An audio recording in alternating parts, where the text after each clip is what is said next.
Theo, it's 5:35 in the morning. We're about to launch our Indiegogo. Here's our behind the scenes video. It's just you and me in Discord.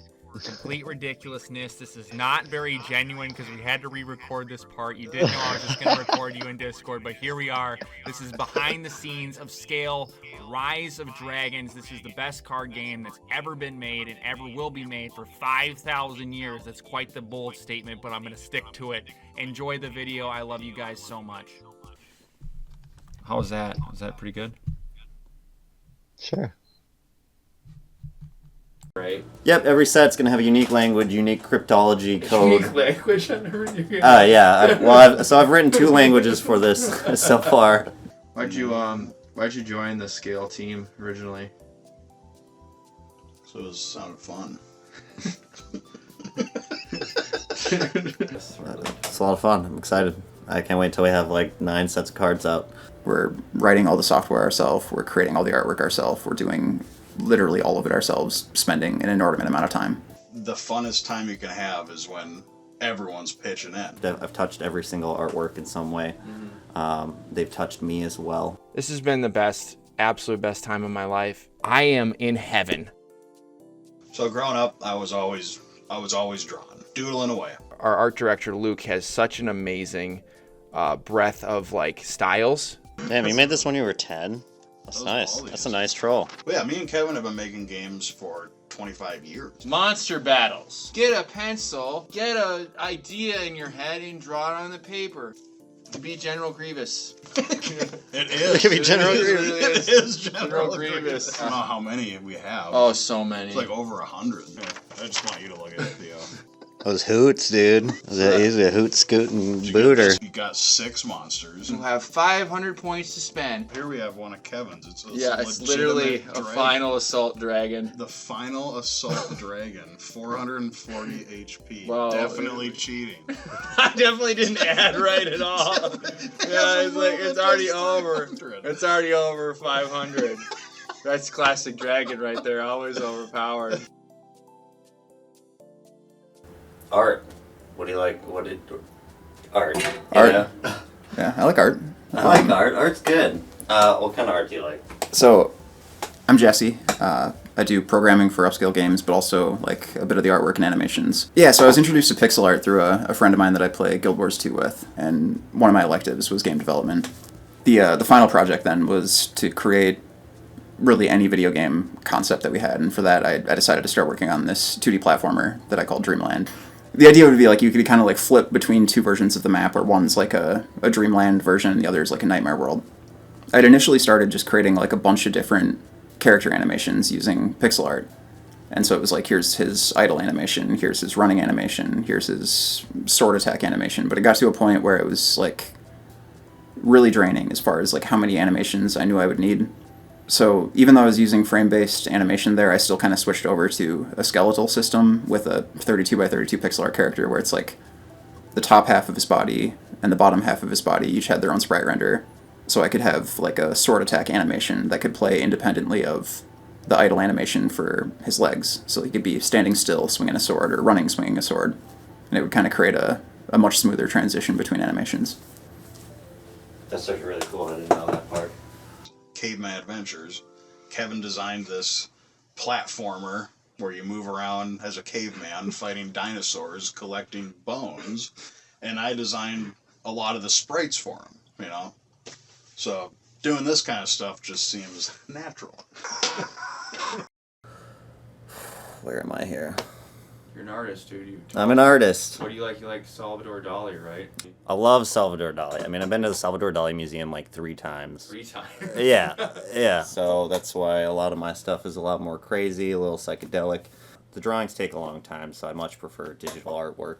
Actually, I run a small business, which is a record label focused on helping local independent artists. So I end up doing a lot of art for them, for their merchandise and album covers, using a combination of like photo bashing, painting, drawing, photo alteration effects, you know, apps like Canva, PixArt, and stuff like that. So this one is made of different microbiology and histology slides that I took pictures of through the microscope. I actually have a degree in microbiology, so that one was, you know, especially fun for me. the universe of Scale is just a collaboration of all of our different inspirations. So the first set of cards is our 52 main dragons that are scattered across Infinitus, which is our universe. The dawn of time, there existed only ancient dragons in their eternal realm. 4 different ancient dragons. They each made these 12 dragons. Each dragon comes from a different faction, basically based on who created them. They each shed scales into the universe, giving rise to the dragons of the realm. And then from there, they are now battling over treasure. The ancients now observe as their followers battle through guile and strength, collecting treasure and power to determine the fate of Infinitus. Alex, yes, he does all of our voiceover work. He's an amazing voice. Honestly, you can do like any character ever. I don't know what's going to happen with that, but feel free to come back and wake me when it's over. Tax, I don't know. But I also feel like he'd be hella studious and like posh, because... Yes, they are, but that does not matter. Check out the solar system. I made this. It's the eye of Infinitus, right? If you zoom out, it's like a big eye, which if you look at the artwork for End, it's a big eye. This is End. He's one of our ancient dragons. There's 4 ancient dragons that created all of Infinitus.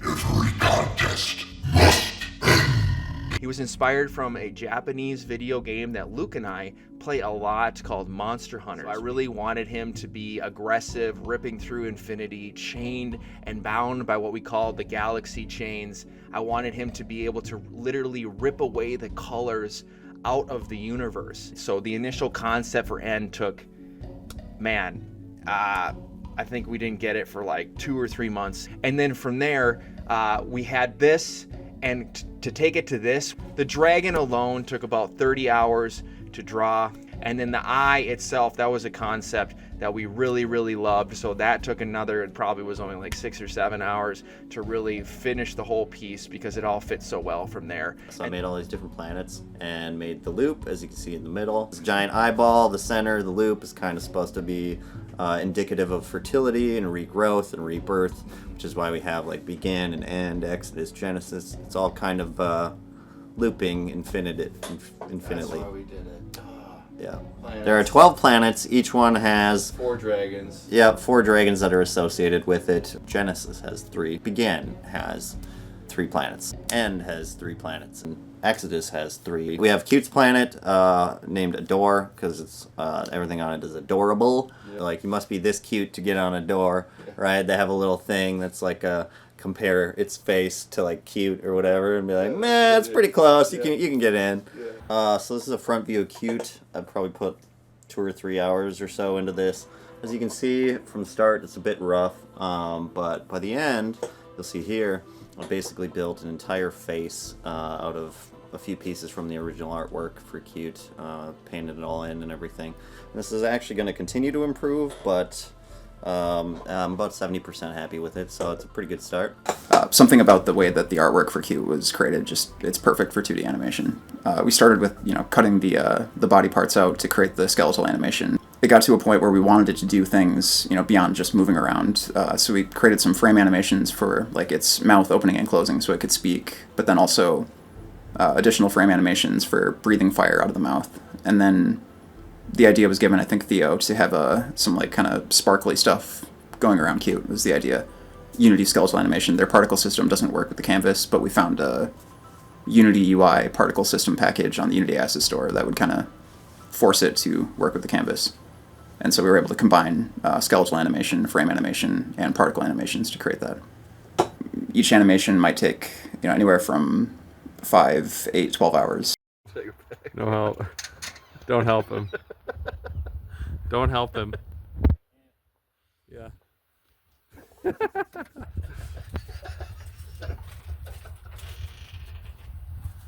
Yeah, that's what she looks like. Oh wow, that's amazing. Fit there.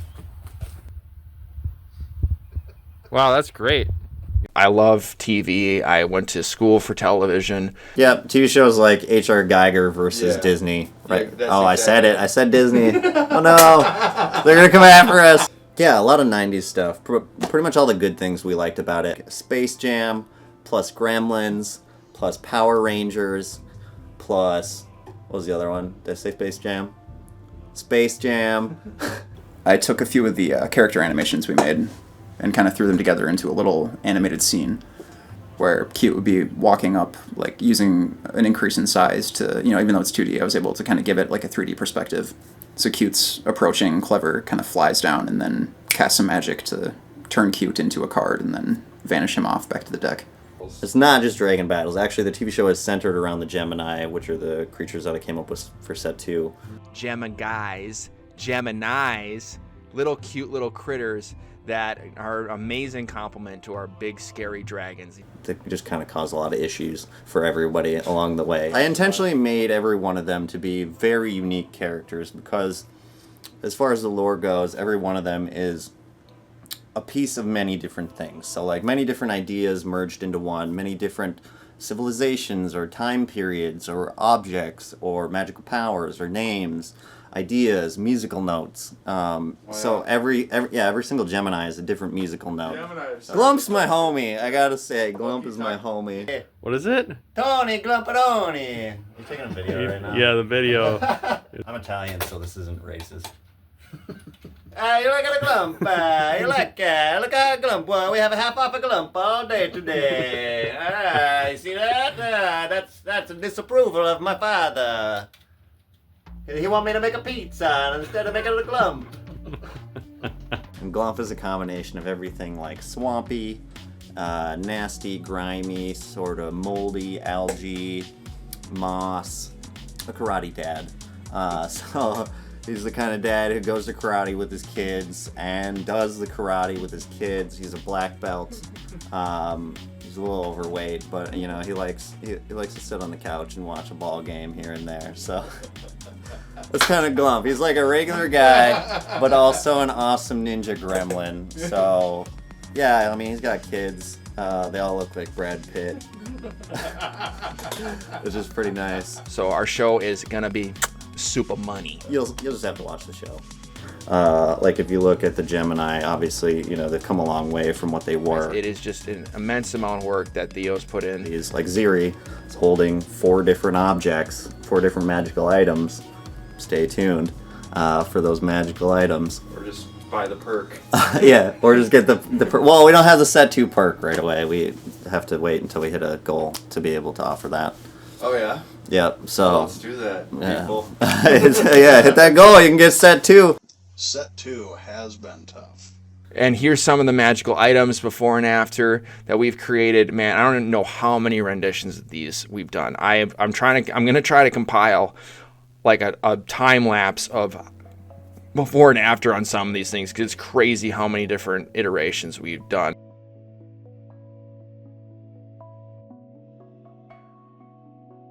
Hey, that's cool, dude. Like, I'm looking at it, I'm like, that's a great piece of art. Alright. I've officially looked at it too much.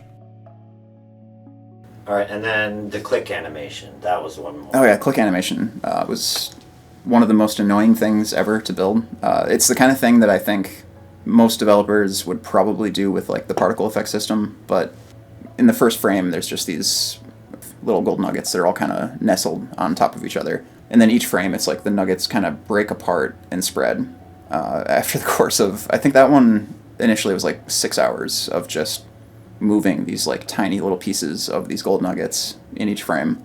But I literally hand moved every single one of those. But it came out really nice. Like, I really like the way it turned out. The thing is, I actually tried to make another one of those for Dreamland. I did kind of the same process, but I think I got to a point where it was like, I just couldn't stand moving these things like bit by bit by bit. So I kind of cheated and tried to like grab a bunch of them and move them and shrink their size, and it really just did not work the way that it did when I actually moved them all by hand.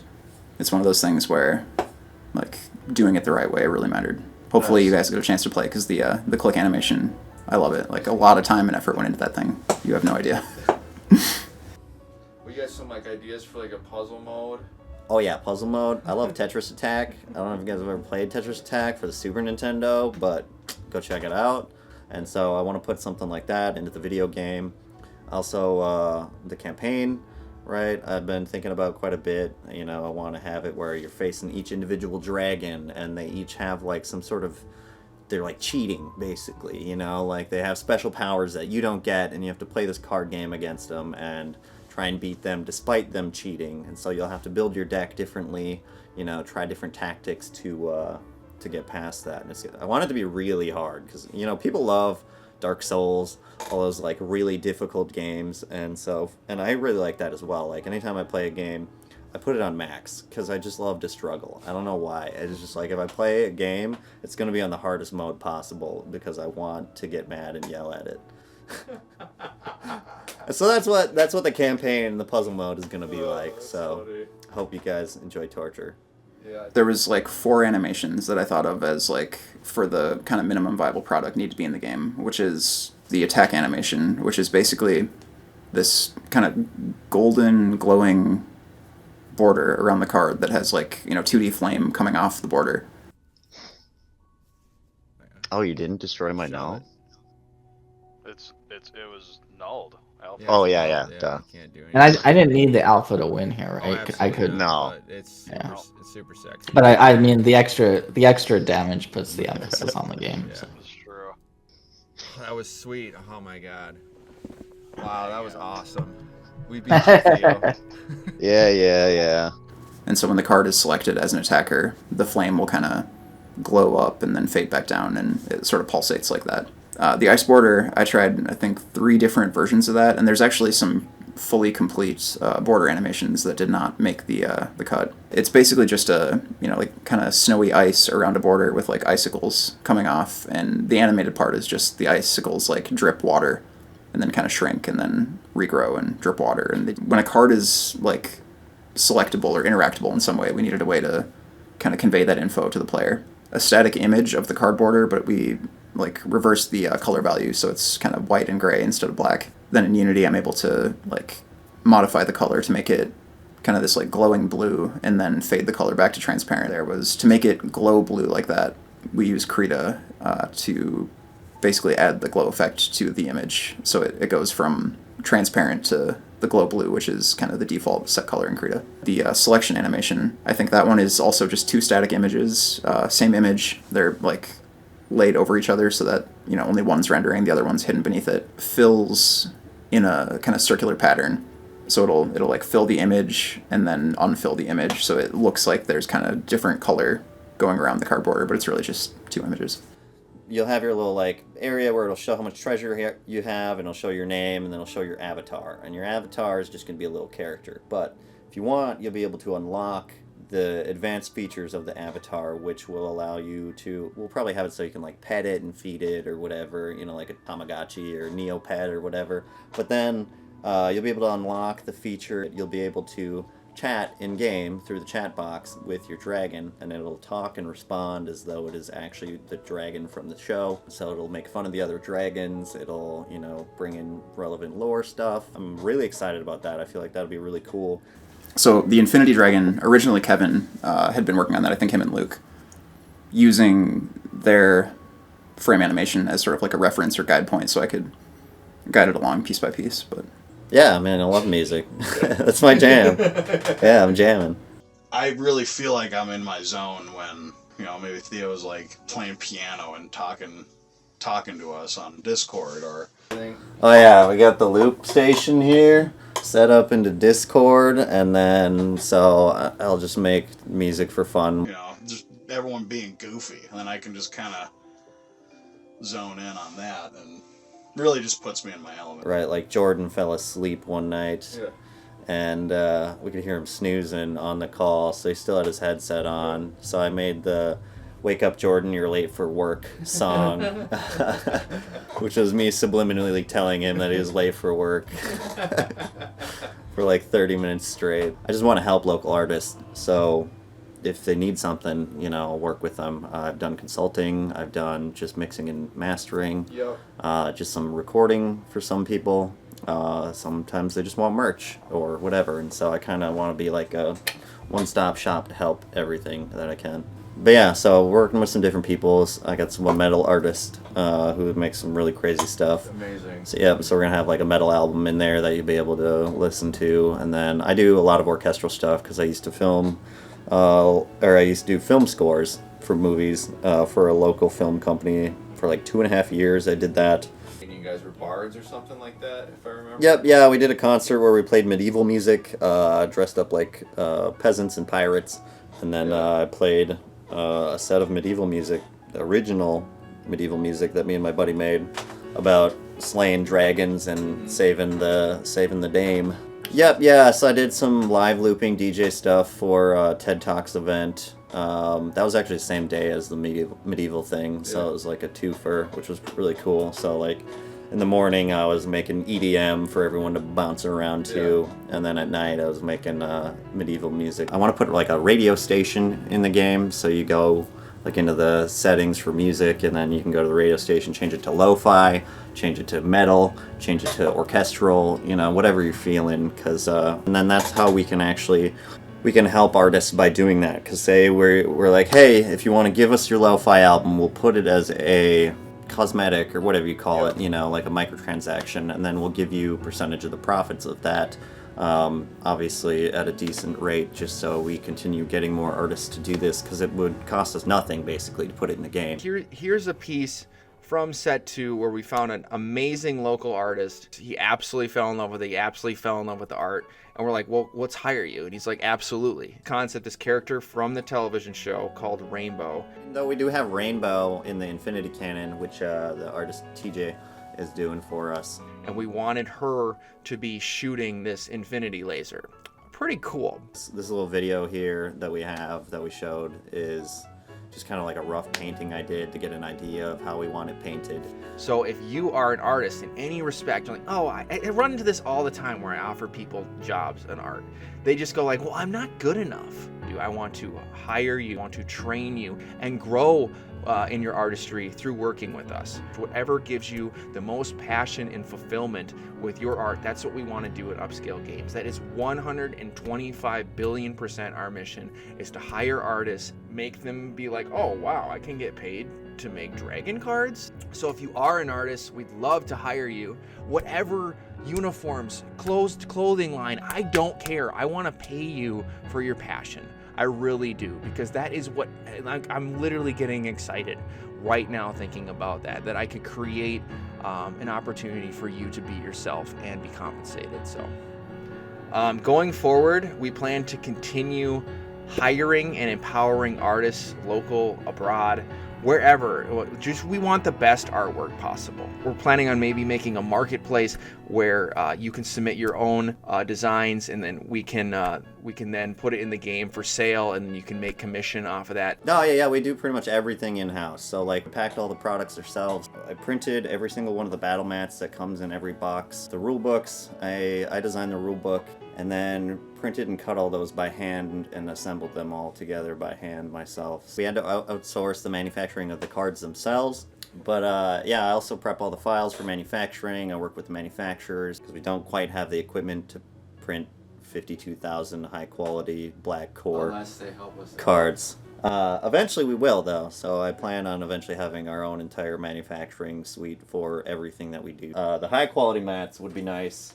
That would be a really good one to be able to do, so if we get some extra money from this, we'll be able to print these mats and then offer them for way less. Yeah, I'm excited to actually work on more foils in the future. I've been learning about the processes of how we can do that and how we can separate the layers in Photoshop to get different amounts of shiny. Luke designed the box, and then I quality controlled it. I think we obviously have the best card layout in the whole game for readability. Right, legibility is first and foremost, so going through different fonts. I've actually tried to create a font myself before. But yeah, so we went through many different fonts, eventually found some that are kind of a little bit of a medieval feel, something that still reads like, you know, Times or Arial or Helvetica or something, but at the same time has a little bit of that style, fantasy, sort of medieval sort of feel to it. The ability box is actually really complicated. Kevin, Luke, and I, man, we probably spent about 120 to 150 hours of work on these boxes alone. We were doing this Christmas Day. We put in like 16 hours on Christmas Day working on these, so it was a scale Christmas for sure. Like, make sure they were perfect, literally down to counting the individual pixels on every card to make sure they were spaced exactly the correct amount. Photoshop has a measurement log. I don't know if you guys know this. Kevin was like watching me use this one day, and he's like, I didn't even know this existed. So like when we make our cards, we really try to keep them from being too wordy. But so we really try to just make it as readable as possible. We want to have one number. We don't need multiple numbers. Mostly it just kind of makes for extra math that isn't necessary. Yeah, we are going to have card types, which is going to be fun. But it'll allow us to build in like ways for people to build better constructed decks. I'm making a dragon deck. We want each set to feel like a different game, kind of, but still work within the entire realm of scale as a game. I've got 8 sets kind of planned out as far as what we want them to be. 8 because it makes an infinity. We're saying 8 right now. I'm sure it'll become 30. We're not doing a big set like a trading card game where you're doing like 204 cards, right? And like 7 of them are amazing, and then the other whatever number is in the trash. We don't want to like burden our players with having to buy new cards too often. So ideally we want to release a set every 6 months probably. Yeah. Something like that. Something that will keep the meta fresh, but at the same time not burden people too much with having to buy more physical cards. So I applied the scientific method to how we create cards, because before it was just Kevin going by the whim of his Okay, go nuts. whatever, you know, he was just doing whatever he felt like doing. How many sets do you think I...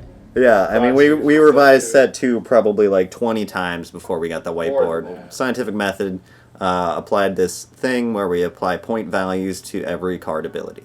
So like if something makes a space, that's worth a specific, number, some point value. If a card draws a card, we'll never tell you the number. We'll never tell you the number. Because then you'll be able to calculate these for yourselves, and then you'll see where we went wrong.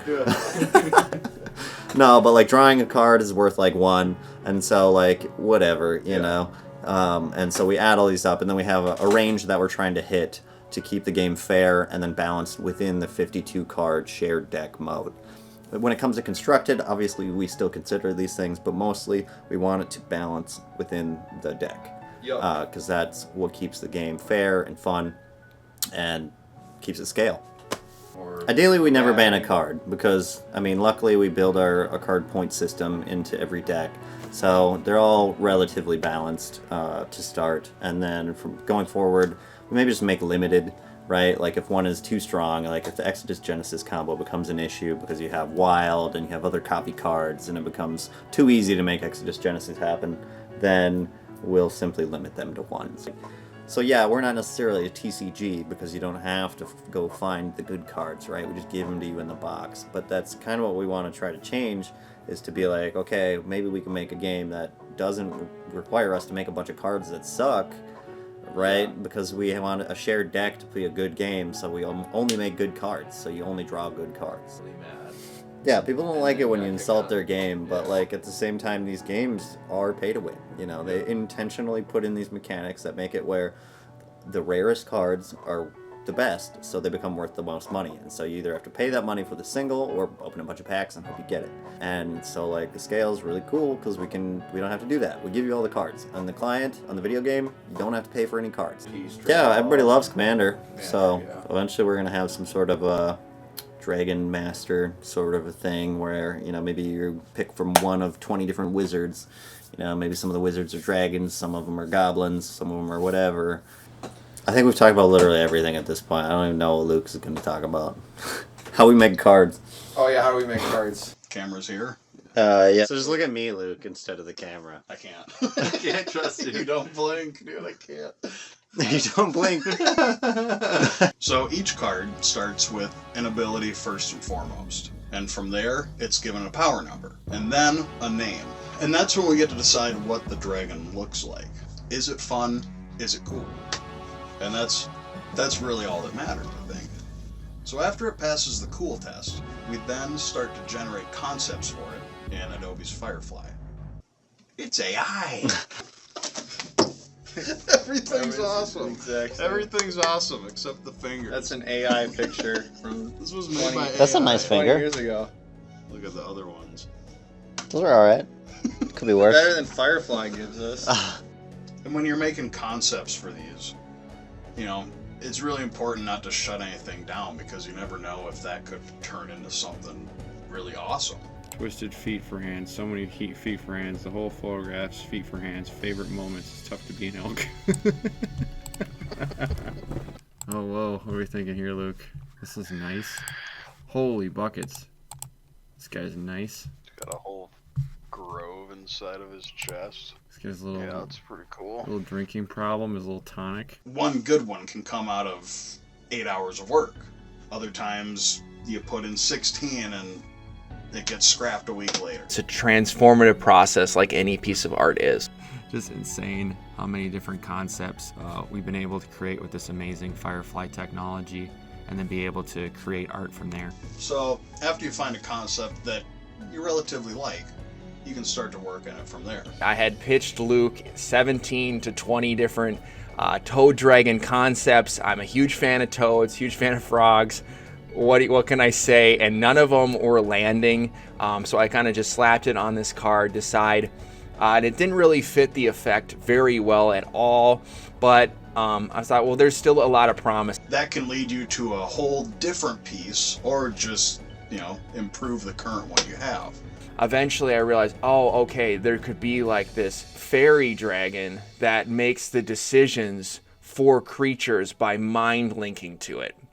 And then, I mean, yeah, we love that. I wanted your eyes to get drawn to the toad creature with the tentacles. Okay, I wanted your eyes to see that and then be like, wait a minute, but that's not a dragon, right? And then you look on the beast's head and you see this like futuristic fairy. She's merged in, she's like linked in like LAN cable style into the beast's head, and you're like, wait a minute, is that the dragon? And then you go on the web page and you read the lore and you're like, holy buckets, that's the dragon. We're really proud of that piece of art. By process of, I don't know, an additional 20 to 40 hours, whatever it is, I wasn't really keeping track. I created this concept that the team really fell in love with, which was Decide. She's like this fairy dragon that's able to manipulate beasts and bond with them, kind of like Avatar 2, Avatar 3 style. I don't know how many avatars there are now. Is there like 9? Doesn't matter. Not Avatar The Last Airbender, just regular Avatar. I hate that movie. We'll spend 20, 30, even 40 hours on, and it looks awesome. We'll say, all right, that one's good. It looks sweet. Or maybe we scrap the whole thing. I mean, that's why it's important not to get too married to these things. We really want each piece to be able a person to fall in love with any particular piece.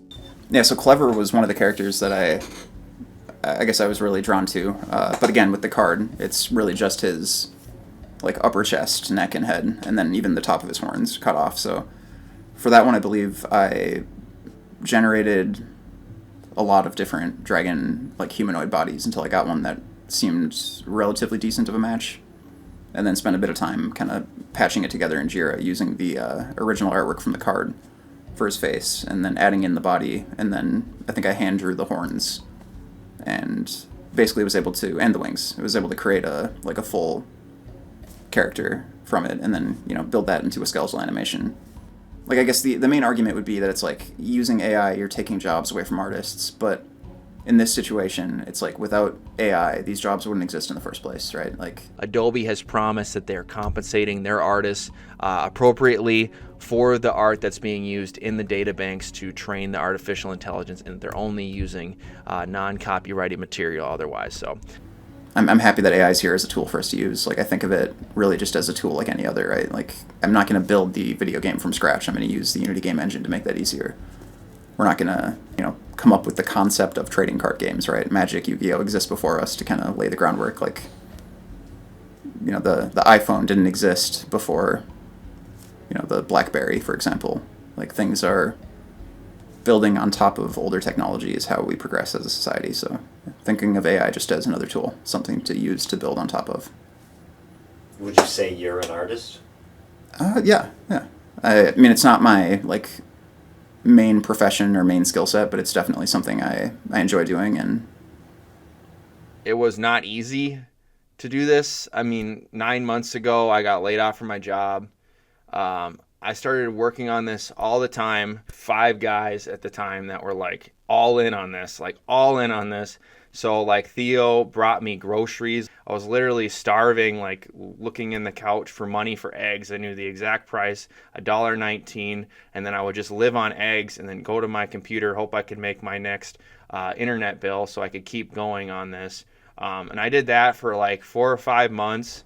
I just kept working every day. I mean, we were doing like 18-hour days easy to just keep grinding. I didn't have a phone. Like, I really knew that I had some fun here. Just playing this game and seeing the art that's been created on it and all of my best friends that have been supporting me. I know this is going to succeed. So I grew up loving card games. So the fact that I get to make my own Yu-Gi-Oh, Pokemon, Magic the Gathering, Dragon Ball game, I am in heaven right now. I would do anything to keep this going, and I'll see if I could do anything with that. Anything with that? Yeah, that was kind of good.